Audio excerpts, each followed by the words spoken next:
Bismillahirrahmanirrahim. Assalamualaikum warahmatullahi wabarakatuh. Halo anak-anakku sekalian, anak-anak kelas 2 bagaimana kabarnya hari ini? Mudah-mudahan kita tetap sehat dan selalu semangat. Hari ini sudahkah sekalian sholat subuh dan sholat duha? Bagus bagi yang sudah melaksanakan. Bertemu lagi dengan Pak Ali. Hari ini kita akan belajar tema 1, subtema keempat, dan pembelajaran 5 dan 6. Kita akan belajar 3 mata pelajaran. Yang pertama, bahasa Indonesia.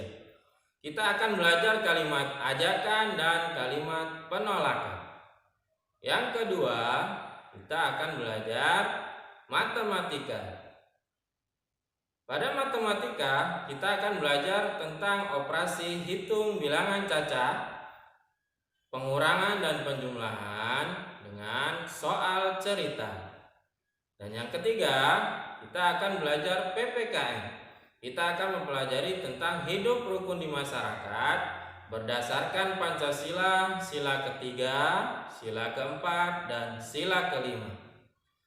Namun sebelum kita memulai pembelajaran hari ini, kita berdoa terlebih dahulu. Berdoa dimulai. Selesai. Pada pembelajaran yang lalu, kalian sudah belajar tentang permainan tradisional. Masih ingatkah kalian dengan gambar ini? Permainan apakah itu? Betul sekali, itu namanya engklek atau biasa kita menyebutnya taplak gunung. Permainan ini tidak bisa dimainkan sendiri. Oleh karena itu, dibutuhkan 2-3 atau lebih orang untuk bermain. Pada hari libur, Dion mengajak Wira bermain di taman untuk bermain engklek. Coba perhatikan percakapan Dion dan Wira berikut ini. Apakah kalian menemukan kalimat ajakan dan kalimat penolakannya? Ingat ya, dalam setiap kalimat ajakan pasti ada kata ayo dan mari. Dan dalam setiap kalimat penolakan ada kata maaf, tidak, terima kasih, dan lain sebagainya, yang menunjukkan sebuah penolakan. Pada saat bermain di taman, Wira dan Dion tidak lupa membawa kelereng. Wira membawa kelereng sebanyak 152 dan Dion membawa sebanyak 127. Kemudian mereka mengumpulkannya dalam satu toples. Kemudian Edo datang untuk membeli kelereng mereka. Edo ingin membeli sebanyak 167 kelereng. Berapakah jumlah kelereng Wira dan Dion yang tersisa? Cara yang mudah untuk mengetahuinya, kita pahami soal tersebut. Dion dan Wira mengumpulkannya dalam satu toples, berarti itu dijumlahkan. Lalu Edo datang untuk membelinya. Berarti kelereng yang ada di dalam toples akan berkurang. Jadi operasi hitung bilangan cacahnya akan seperti ini. 152 ditambah 127 dikurang 167. Cara menghitungnya pun sama dengan cara yang kemarin. Kita hitung secara bersusun dan dimulai dari sebelah kiri. 152 ditambah 127. Kita hitung dari satuannya dahulu ya. 2 ditambah 7, 9. 5 ditambah 2, 7. 1 ditambah 1, 2. Jadi hasilnya 279. Kemudian hasil itu kita kurangi dengan angka 167.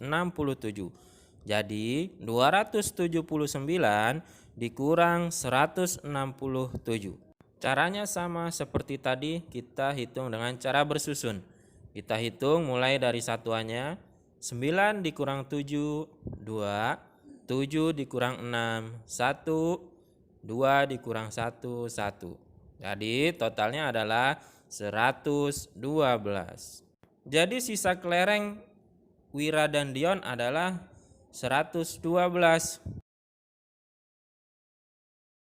Pada pembelajaran yang lalu, kita sudah belajar contoh pengamalan Pancasila sesuai dengan sila pertama dan kedua. Hari ini kita akan belajar tentang contoh pengamalan Pancasila sesuai dengan sila ketiga, keempat, dan kelima. Kita mulai dengan sila ketiga. Masih ingatkah bunyi sila ketiga? Sila ketiga berbunyi Persatuan Indonesia. Contoh pengamalannya: 1. Menjaga persatuan dalam masyarakat. 2. Tidak memusuhi atau bermusuhan dengan suku bangsa yang lain. 3. Menghargai dan menghormati kebudayaan daerah lain. Dan 4. Menjaga ketertiban dan kerukunan dalam masyarakat. Lalu kita ke sila keempat. Masih ingatkah bunyinya? Sila keempat berbunyi, kerakyatan yang dipimpin oleh hikmat kebijaksanaan dalam permusyawaratan perwakilan.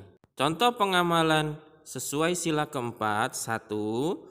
Mengadakan atau mengikuti musyawarah untuk membuat keputusan bersama. 2. Tidak memaksakan kehendak atau keinginan sendiri saat bermusyawarah.